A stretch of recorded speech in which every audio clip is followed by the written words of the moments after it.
요한복음 6장 1절부터 15절 말씀까지.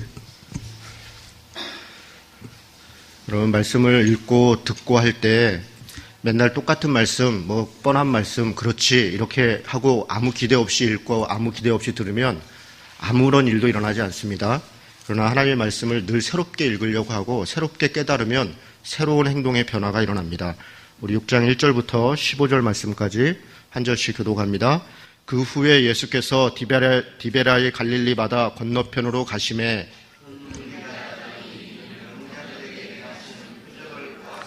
예수께서 산에 오르사 제자들과 함께 거기에 앉으시니 예수께서 눈을 들어 큰 무리가 자기에게로 오는 것을 보시고 빌립에게 이르시되 우리가 어디서 떡을 사서 이 사람들을 먹이겠느냐 하시니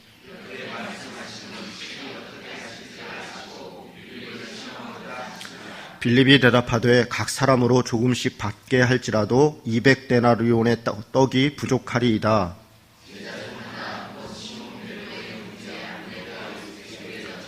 여기에 한 아이가 있어 보리떡 5개와 물고기 2마리를 가지고 있나이다. 그러나 그것이 이 많은 사람에게 얼마나 되겠삼나이까?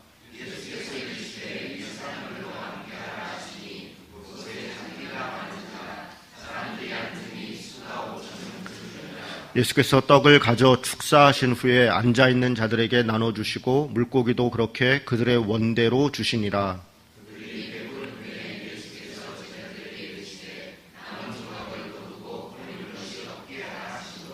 이에 거두니 보리떡 5개로 먹고 남은 조각이 12바구니에 찼더라.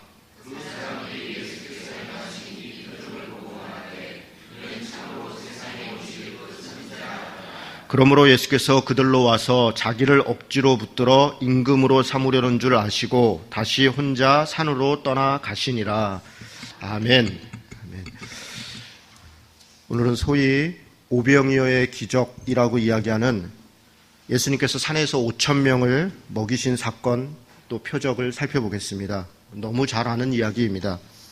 그런데 이 사건은 사실 내일 우리가 살펴볼 바로 16절부터 나오는 바다 위를 걸으신 예수님 그 사건과 연결되어 있습니다. 그리고 이 두 사건은 6장 22절부터 6장 끄트머리까지 계속 이야기하는 생명의 떡에 대한 또 예수님께서 말씀하시는 애찬의 초대, 애찬의 의미, 또 십자가 지심의 의미와 관련되어 있습니다. 그렇게 이 말씀이 연결되어 있습니다. 우리가 첫 번째 표적인 가나의 혼인잔치에서 물을 포도주로 바꾸셨던 것과 두 번째 표적인 왕의 신하의 아들을 고치셨던 사건이 두 개가 연결되어 있었던 것을 봤습니다. 그것이 독립적으로 따로 있었던 것이 아니라 그 두 사건이 연결되어져서 그 사건을 통해서 예수님이 생명과 영생을 주시는 분이시라는 것을 우리로 하여금 명료하게 깨달으라고 하나님이 예화로, 예시로 또 표적으로 우리에게 주셨던 것을 우리가 봤습니다. 마찬가지로 이 오병이어 5,000명을 먹이신 사건도 그 사건 자체의 의미가 있는 것이 아니라 그 사건을 통해서 읽는 자들로 하여금 무언가를 깨닫기를 원하시고 그 길로 인도하고 있습니다. 내용을 하나씩 살펴보도록 하겠습니다. 5,000명을 먹이신 사건은 사실은 4개의 복음서에 다 나와 있습니다. 유일한 사건입니다. 여기 7개의 표적 중에서 유일하게 4개의 복음서에 모두 다 기록되어 있습니다. 그런데 4개의 복음서에 나와 있는 이 5,000명을 먹이신 사건을 가만히 보면요. 각 복음서마다 기록한 방식과 내용이 조금씩 다릅니다. 그리고 위치도 다릅니다. 목적을 가지고 기록했기 때문에 그렇습니다. 같은 사건을 마태, 마가, 누가, 요한이 어디에 어떻게 배치했느냐 또 어떤 단어를 쓰느냐에 따라서 각자의 강조점이 있고 그것을 통해서 말하고 싶은 것이 있는 것입니다. 우리가 그런 부분들을 놓치고 그 사건 자체에만 몰입해 있으면 사실은 말씀을 온전하게 이해하기가 어렵습니다. 요한복음도 마찬가지입니다. 아니 요한복음이 마찬가지 정도가 아닙니다. 요한복음은 사실은 공간복음에서 이 5,000명을 먹이신 사건을 기록하는 것과 전혀 다른 방식으로 이 내용들을 기록하고 있습니다. 요한복음은 예수님이 디베라 갈릴리 바다 건너편으로 가셨다 이렇게 디베라 바다에 대해서 이야기를 시작합니다. 디베레라고 하는 이 단어 표현도 요한복음에만 나옵니다. 갈릴리 바다를 게네사렛 호숫가 혹은 갈릴리 바다, 갈릴리 호수 이런 표시들이 많이 있는데 디베레라고 말하는 것은 요한복음밖에 없습니다. 디베레라고 하는 말은 로마의 황제 티베리우스 황제 이름을 따서 이름을 붙인 갈릴리 그 호숫가에 있는 어느 한 도시의 이름입니다. 많은 사람들이 이 글을 읽고 있는 것을 염두에 둔 요한이 이 바다를 디베라라고 이야기하는 것은 사실은 이 독자들을 유대인으로 설정하고 있지 않은 것입니다. 만약에 유대인들이 이 글을 읽고 유대인들이 아는 것이라 그러면 그냥 갈릴리 바다 그러면 다 아는 것입니다.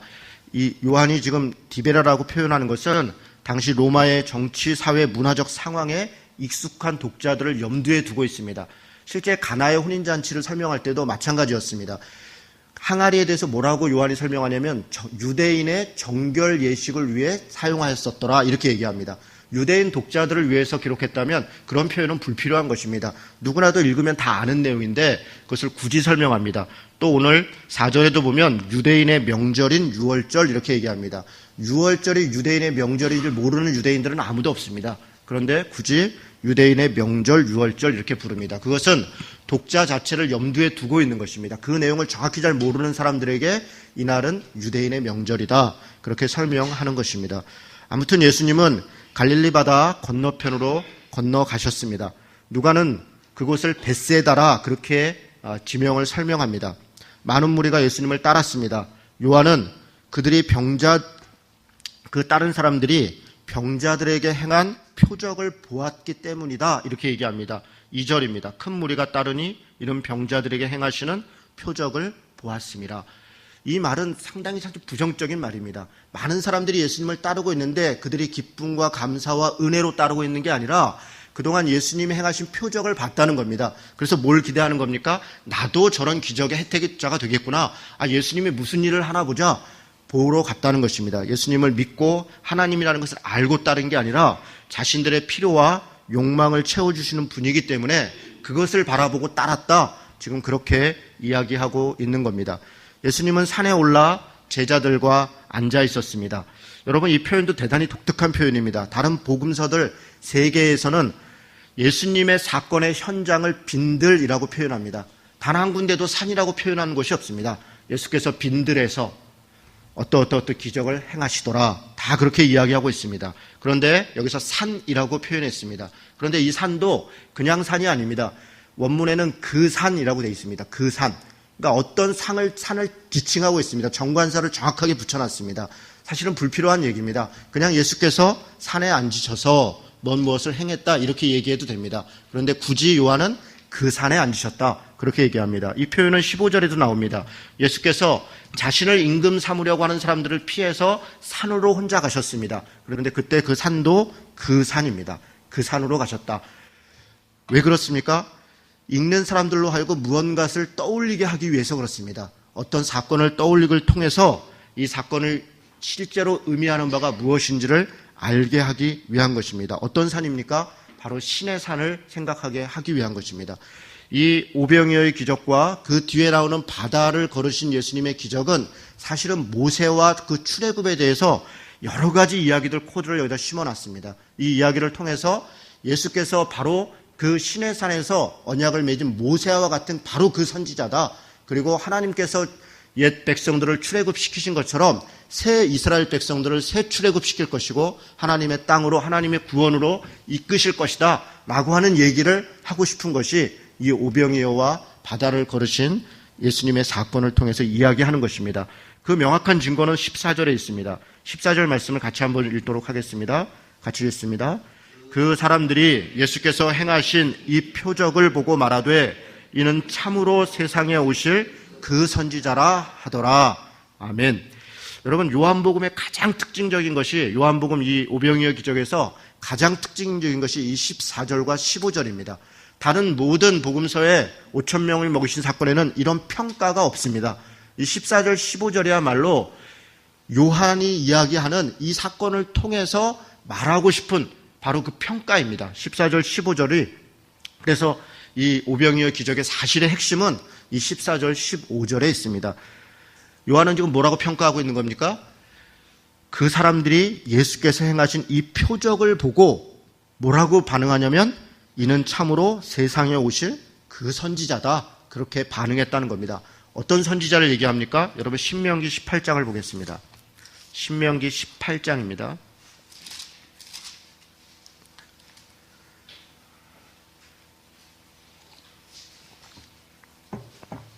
신명기 18장 15절.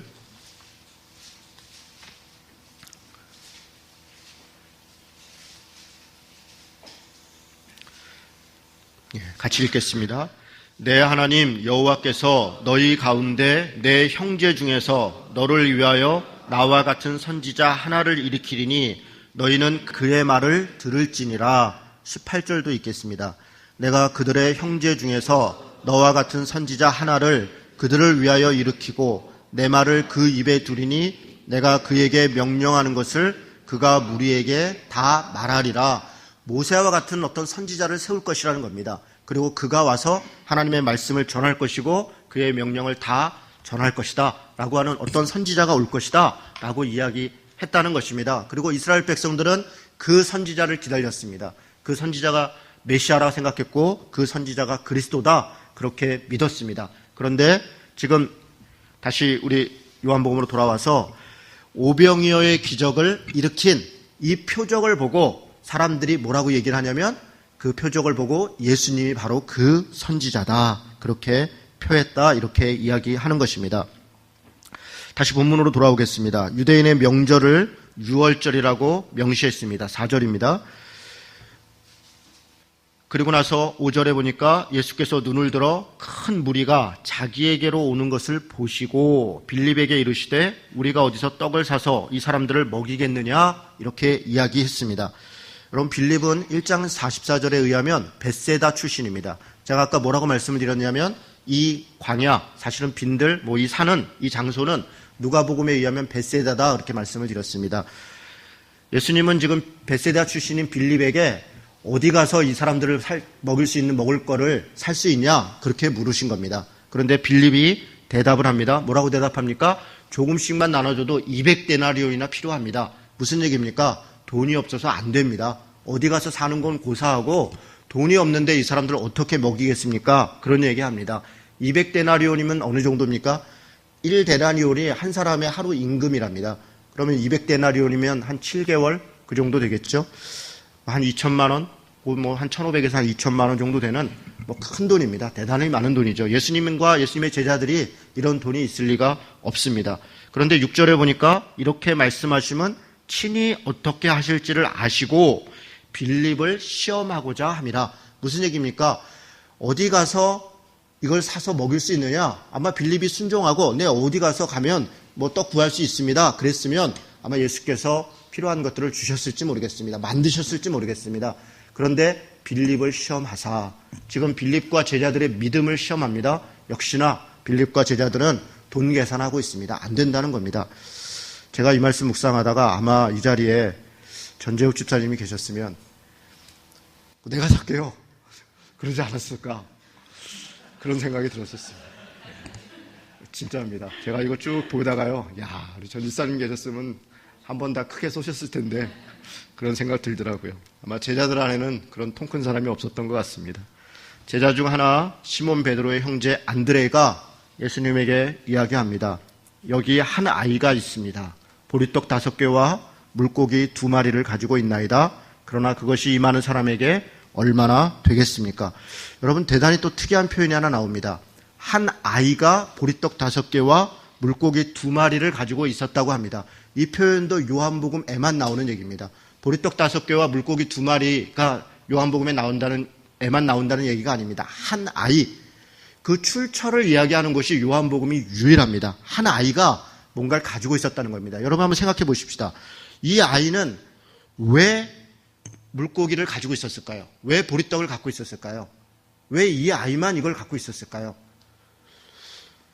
어쩌면 이 아이는 자기 부모와 함께 예수님을 보기 위해 혹은 구경하기 위해 좋은 분이 계시다 그러니까 나왔을지 모르겠습니다. 점심때 되면 아이 먹여야 되니까 부모가 도시락 챙겼을 것 같습니다. 오병이어를 챙겨서 때 되면 먹이려고 준비했습니다. 그런데 많은 사람들이 예수님이 빌립에게 이야기하는 걸 들었을 것입니다. 많은 사람들이 예수님이 빌립에게 어디 가서 이 사람들 먹일 수 있냐 들었을 겁니다. 그런데 아무도 반응하지 않았습니다. 만약에 도시락을 갖고 왔다면 이 아이와 이 집만 갖고 왔겠습니까?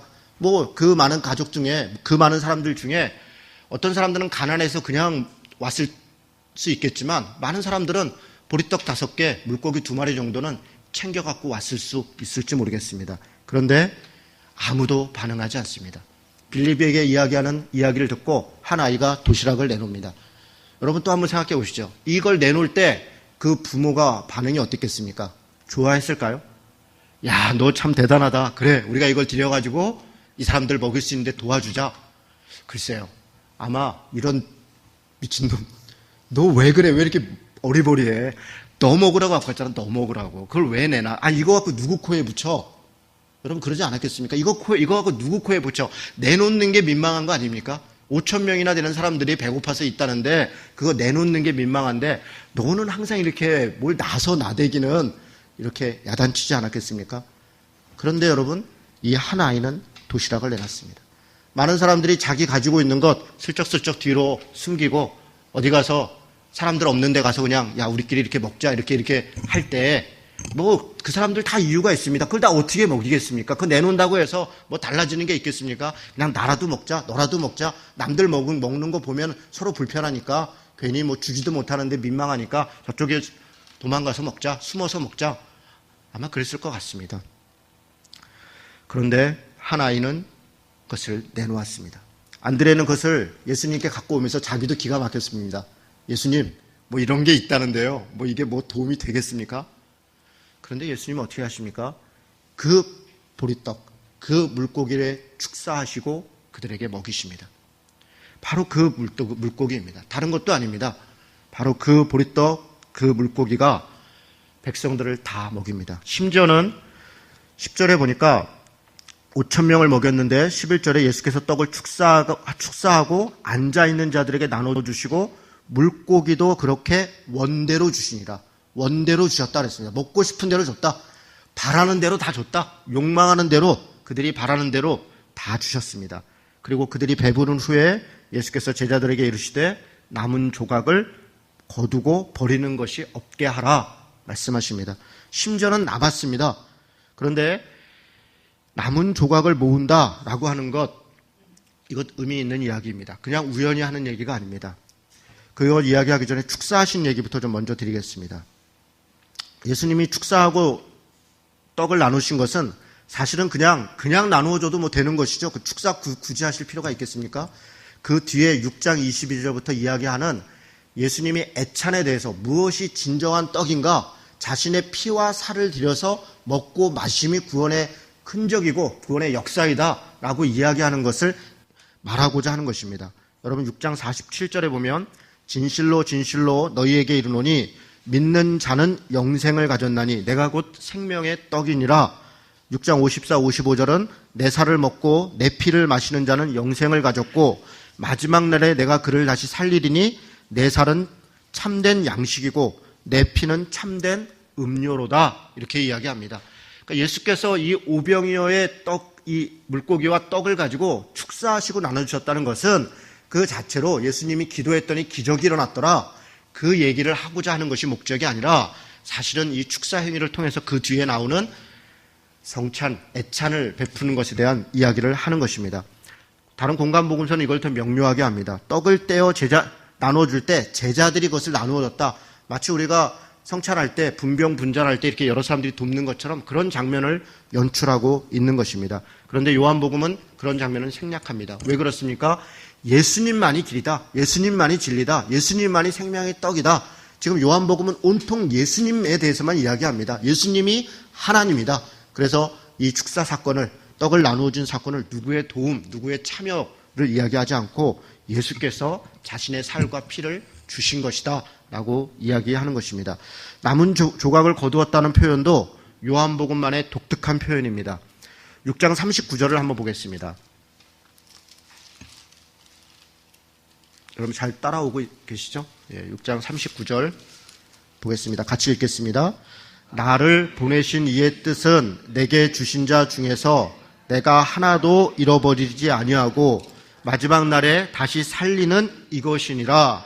라는 바로 이것입니다. 남은 조각을 챙기시는 이유는 하나님께서 마지막 날에 아무것도 버리지 않고 다 챙길 것이다 라고 하는 이야기를 의미해서 이야기하는 것입니다.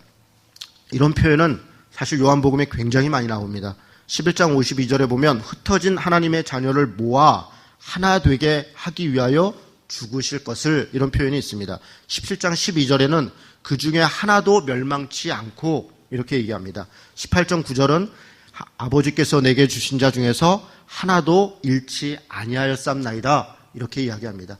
예수님께서 마지막 날에 하나님께서 주신 자들, 하나님 앞에 믿음으로 나아온 자들을 한 명도 잃어버리지 않고 다시 다 불러서 붙잡고 구원하실 것이다 라고 하는 약속의 말씀입니다.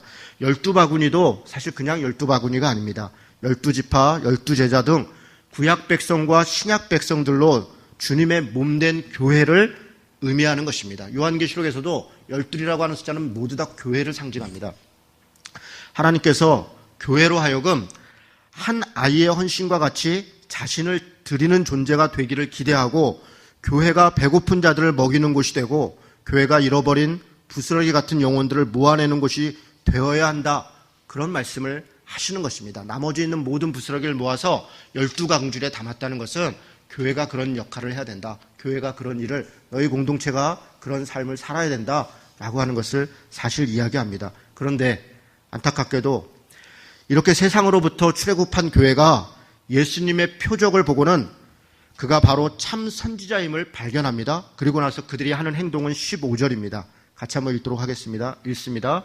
그러므로 예수께서 그들이 와서 자기를 억지로 붙들어 임금으로 삼으려는 줄 아시고 다시 혼자 산으로 떠나 가시니라. 그렇습니다.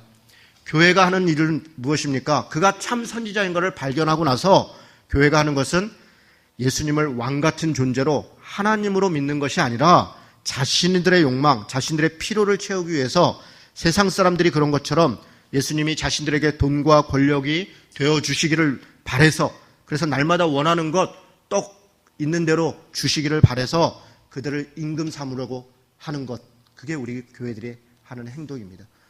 사실 교회들 건물 이야기하는 게 아닙니다. 우리들이 그렇다는 것입니다.